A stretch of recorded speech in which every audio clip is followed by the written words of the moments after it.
जय जय रघुवीर समर्थ. समर्थ म्हणतात की संत एकनाथांच्या घरी काम करणारा आणि संत जनाबाईला सहाय्य करणारा विठ्ठल त्यांच्या निष्काम भक्तीमुळेच त्यांच्या घरी काम केले असं समर्थांनी आपल्याला ते सांगितलं. आणि म्हणून समर्थ म्हणतात की विठ्ठलाने श्रीखंड्या ब्राह्मणाच्या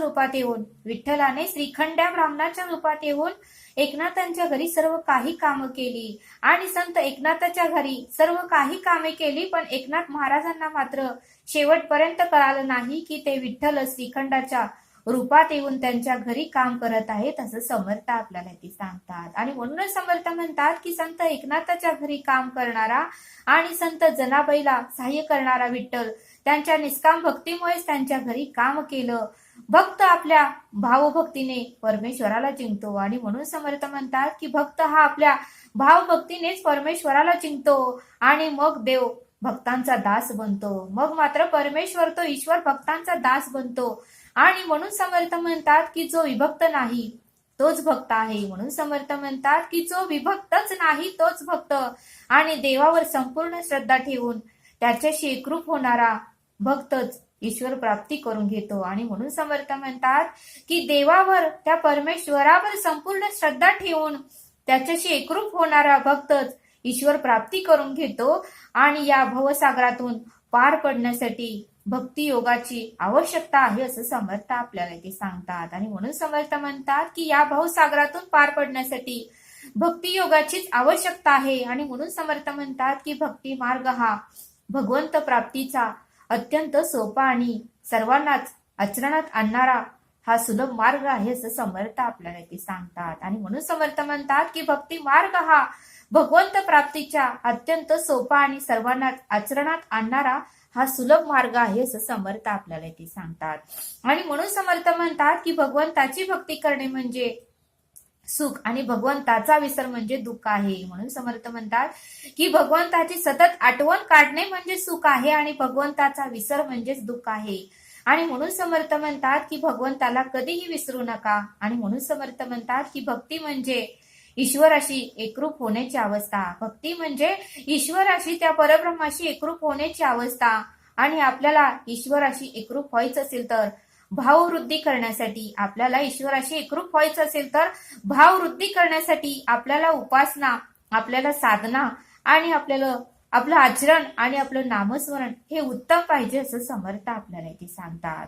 समर्थ म्हणतात की भक्तीमुळेच आपल्या आचरणातही बदल होतो. समर्थ म्हणतात की भक्तीमुळे नामस्मरणामुळे आपल्या आचरणातही बदल होतो आणि मग आपलं आचरण ही आपला स्वभाव ही उत्तम बनतो असं समर्थ आपल्याला ते सांगतात. आणि म्हणून समर्थ म्हणतात की सर्वामुखी मंगल बोलवावे, कोणाबद्दल ही अपशब्द या मुखातून काढू नये, परद्रव्य कोणाचंही घेऊ नये आणि नेहमी सत्याने वागावे. प्राण्यांविषयी, पक्ष्यांविषयी आपल्या मनामध्ये दया पाहिजे, करुणा पाहिजे, प्रेम पाहिजे आणि आपला स्वभाव हा शांत पाहिजे. आणि भक्तीमुळेच आपल्या मनामध्येही दानधर्म करण्याची इच्छा होते असं समर्थ आपल्याला ते सांगतात. आणि म्हणून समर्थ म्हणतात की भक्तीमुळे आपल्या पूर्ण स्वभावाचा आपल्या आचरणातही बदल होतो असं समर्थ आपल्याला ते सांगतात. समर्थ म्हणतात की लहान मूल जेव्हा आई आई म्हणून रडायला लागतं त्यावेळेस आई त्याच्या समोर एक खेळणं देते आणि मग ते खेळणं घेतं आणि आई थोड्या वेळानं त्याला खायलाही देते. मग ते लहान मूल खेळणंही खेळतं, खायलाही खातं आणि मुलाच्या हातात ते खेळणं पडतं आणि मूल मग ते खेळणं खेळण्यातच तल्लीन होतं आणि मग मात्र आईला ते विसरून जातं, आईला ते हाकच मारत नाही.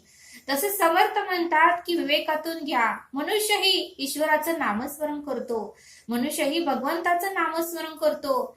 त्यावेळेस भगवंतालाही आपली आठवण येते आणि भगवंत म्हणतो की माझा भक्त संकटात आहे, तो नामस्मरण करत आहे. मग भगवंतही त्या भक्तावर सुखाचा वर्षाव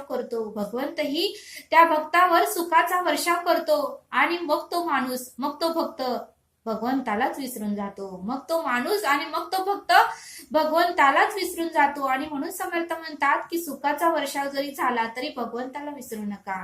म्हणून समर्थ म्हणतात की सुख आलं तरी त्या भगवंताला आठवा आणि दुःख आलं तरी त्या भगवंताला आठवा. आणि म्हणून समर्थ म्हणतात की दास्य भक्ती म्हणजे भगवंताचा ते दास होणे. दास्य भक्ती म्हणजे भगवंताचा ते दास होणे आणि कुठलीही वस्तू कुठलीही वस्तू जरी घेतली किंवा घरात जरी वस्तू आणली किंवा कुठलीही वस्तू घ्यायला जरी गेलो तरी ही वस्तू माझी नाही, ही वस्तू परब्रह्माची आहे, ही वस्तू परब्रह्माने मला दिली आहे.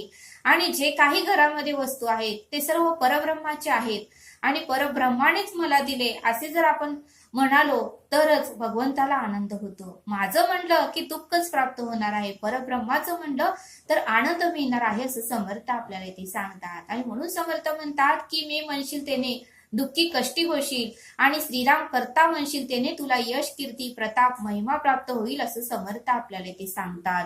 आणि म्हणून समर्थ म्हणतात की पडली वस्तू घेऊ नये, वाट पुसल्याने जाऊ नये आणि फळ ओळखल्याने खाऊ नये असं समर्थांनी आपल्याला इथे सांगितलं. तरी आता आपण येथेच थांबू. जय सद्गुरू.